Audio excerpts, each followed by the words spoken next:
Good morning, students. I am SK Seth, your SST teacher. Students, आज हम लोग बाबर का आक्रमण नामक पाठ पढ़ेंगे। बच्चों, आप सभी पाठ 8 पेज नंबर 39 ओपन कर लीजिए और हम लोग इसके बारे में अब पढ़ेंगे। बाबर का आक्रमण। सल्तनत वंश की शक्ति समाप्त होने के साथ साथ देश का राजनीतिक परिवेश भी टूटने के कगार पर था। अनेक छोटे राज्यों का उदय हो चुका था। ये लोग अपनी शक्ति बढ़ाने के लिए एक दूसरे से युद्ध करने में लगे हुए थे। इनमें परस्पर एकता का अभाव था। सभी की अपनी अपनी महत्वाकांक्षाएं थी, मतलब सभी की अपनी अपनी कुछ इच्छाएं थी। अतः ये सभी शक्तिहीन होते जा रहे थे। इस अस्थिरता का लाभ उठाकर बाबर ने भारत पर आक्रमण करने का मन बनाया। बच्चों, अब हम बाबर का परिचय मतलब बाबर के बारे में पढ़ेंगे। बाबर के पिता तैमूर एवं माता चंगेज खान के वंश से संबंध रखते थे। बाबर के पिता का नाम उमर शेख था, जो मध्य एशिया के फरगाना रियासत का शासक था। यहाँ हरे भरे बागान एवं चारागाह थे। यह क्षेत्र अपने फलों के लिए बहुत ही प्रसिद्ध था। पिता की मृत्यु के बाद बाबर शासक बने और बाबर की आयु उस समय केवल 11 वर्ष थी। सिंहासन पर बैठने के बाद बाबर ने अपने पिता के समय के सेनापति के देखरेख में कर रहे थे। आरंभिक काल में उसने अनेक कठिनाइयों का सामना करना पड़ा। बच्चों, आप जानते हैं कि जब स्टार्टिंग में हम लोग कोई काम करते हैं तो बहुत अधिक मुसीबतों का सामना करना पड़ता है। ठीक उसी तरह बाबर को भी बहुत कठिनाइयों का सामना करना पड़ा और 1526 ईस्वी में युवा होने के बाद बाबर ने अपने पूर्वज तैमूर लंग के पूर्व साम्राज्य समरकंद को जीतने की योजना बनाई। उसने काबुल पर विजय प्राप्त कर ली और वहीं से भारत की ओर चल पड़ा। उस समय भारत पर इब्राहिम लोदी का शासन था। इब्राहिम लोदी अपने वंश के ही कुछ असरदार अमीरों की अतिरिक्त इच्छा से जूझ रहा था। क्लियर बच्चों? अब बाबर का भारत पर आक्रमण किस प्रकार हुआ, इसके बारे में हम जानते हैं। लोदी वंश के विरोधी अमीरों ने बाबर की सहायता से स्वतंत्र राज्य की स्थापना करने की एक योजना बनाई, परंतु वे यह नहीं जानते थे कि बाबर स्वयं का साम्राज्य विस्तार करना चाहता था। इसके लिए उसने अपनी सेना को पूरी तरह से तैयार कर रखा था और अपनी सेना को तत्कालीन सर्वाधिक सुसज्जित तोपखानों से सुरक्षित कर लिया था। मतलब अपनी सेना को इतनी अच्छे से वो क्या कर लिया था, योग बना लिया था कि उस पर विजय पाना असंभव था। लोदी वंश के पंजाब के गवर्नर दौलत खान लोदी ने बाबर को भारत पर आक्रमण करने के लिए आमंत्रित कर लिया। बाबर का सर्वप्रथम युद्ध 1526 ईस्वी में भारत के शासक इब्राहिम लोदी से पानीपत के मैदान में हुआ था। इब्राहिम लोदी के पास भी विशाल सेना थी, परंतु बाबर के तोपखाने कुशल घुड़सवार सैनिकों के समक्ष लोदी वंश न टिक सका और बाबर के सैनिक छापामार युद्ध के कौशल योद्धा थे। अतः इब्राहिम लोदी की सेना के पैर उखड़ गए और वह स्वयं इस युद्ध में मारा गया। दिल्ली से लेके आगरा तक बाबर का आधिपत्य हो गया और तत्कालीन आसपास के राजघराने यही सोचते रहे कि चंगेज खान एवं अन्य तुर्क आक्रमणकारियों के समान बाबर भी आक्रमण करके लूटे हुए धन के साथ स्वदेश लौट जाएगा।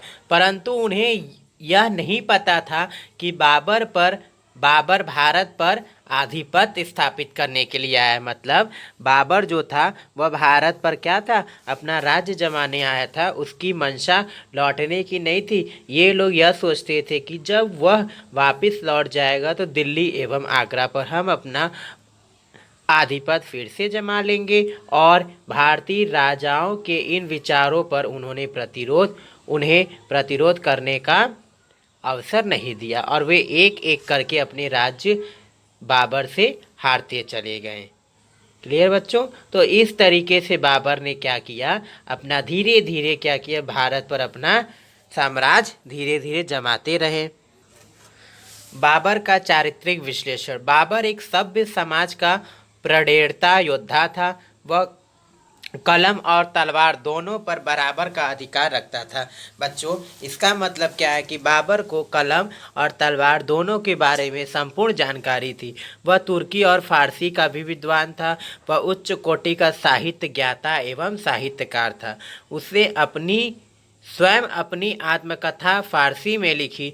तुर्क भाषा में उसने ताजुक ए बाबरी लिखी और इसका अनुवाद उसने फारसी भाषा में कराया, जिसे आज भी हम बाबरनामा के नाम से जानते हैं।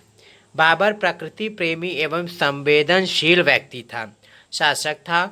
वह प्रकृति से बहुत ही प्रेम करता था, परंतु कठोर धर्मावलंबी शासक था। उसने भारतवर्ष में कई विवादित स्थलों का जीर्णोद्धार या नई स्थापना करवाई।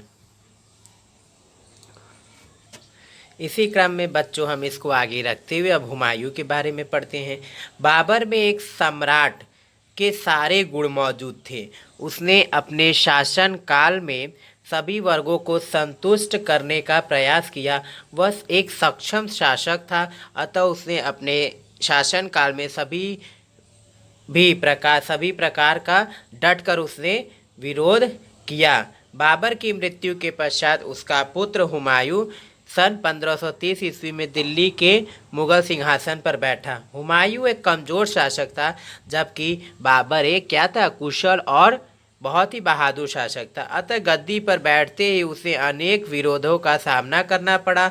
गुजरात का शासक बहादुर शाह एवं अफगान का शेर शाह सूरी अपने साम्राज्य के विस्तार में लगे हुए थे।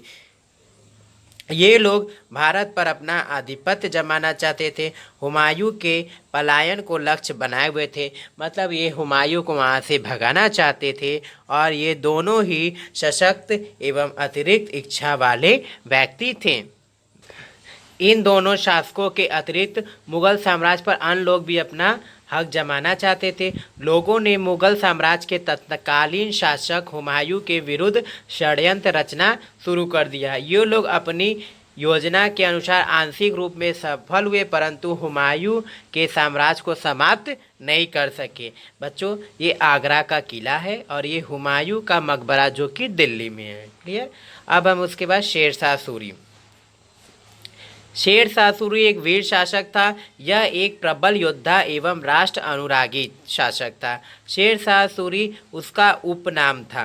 1538 ईस्वी में हुमायूं ने शेर शाह सूरी से चुनार राज्य जीता, परंतु शेर शाह ने तुरंत ही गोंड यानी कि जो कि बंगाल में है उसको जीत लिया। शेर शाह सूरी प्रबल विरोधी शासक मानते हुए हुमायूं ने पुनः गंगा पार कर चौसा के मैदान में शेर शाह सूरी से युद्ध किया और हुमायूं के सेना के उसने छक्के छुड़ा दिए और हुमायूं को अपनी जान बचाकर वहां से भागनी पड़ी।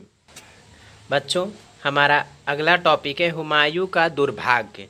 हुमायूं एक संवेदनशील व्यक्ति था। वह अपने जीवन काल में कई युद्ध हारा एवं कई स्थानों से पराजित होकर भागा भी। उसके शासन काल में अनेक विद्रोह हुए एवं सभी विद्रोहों से हुमायूं अंत तक पीड़ित रहा, मतलब उसे कभी भी संतोष नहीं मिला। उसने पूर्ण रूप से शासन किया ही नहीं। वह एक दुर्भाग्यशाली शासक था। उसने अपने जीवन काल में किसी साम्राज्य पर विजय तक नहीं प्राप्त की। वह जीवन भर युद्ध से इधर से उधर भागता रहा, अतः उसके राज्य का विस्तार नहीं हो पाया। वह अपने पिता बाबर के साम्राज्य को संभालने में असफल रहा और 1556 ईस्वी में वह पुस्तकालय की सीढ़ियों से उतरते समय लड़खड़ा कर गिरा और फिर कभी न उठ पाया, अर्थात उसकी मृत्यु हो गई।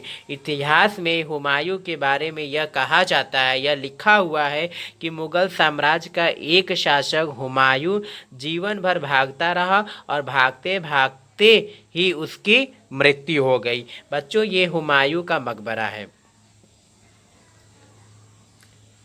भारत पर मुगल शासकों के अधिकार होने के क्या कारण थे।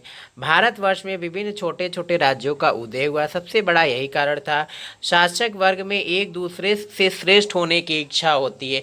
जब बच्चों अगर हमारे अंदर ये इच्छा प्रबल हो जाती है कि हम दूसरे को नीचा दिखाकर अपने आप को ऊंचा बनाने की कोशिश करते हैं, तो इससे हमारा पतन निश्चित होता है। तो इसीलिए हमें कभी भी किसी से श्रेष्ठ उठने की कोशिश नहीं करनी चाहिए। अपने अपने राज्य के विस्तार का लालच आ गया, आपस में फूट डालने की नीति आ गई, मुगलों को मात्र लूटने की इच्छा की भूल थी, स्वयं को सुरक्षित समझने का परिणाम प्रतिरोध के लिए तैयार न होना। इस प्रकार बाबर के आक्रमण के सभी सिंह के सामने बेबस मेमने के समान नजर आए और उसका शिकार होते गए।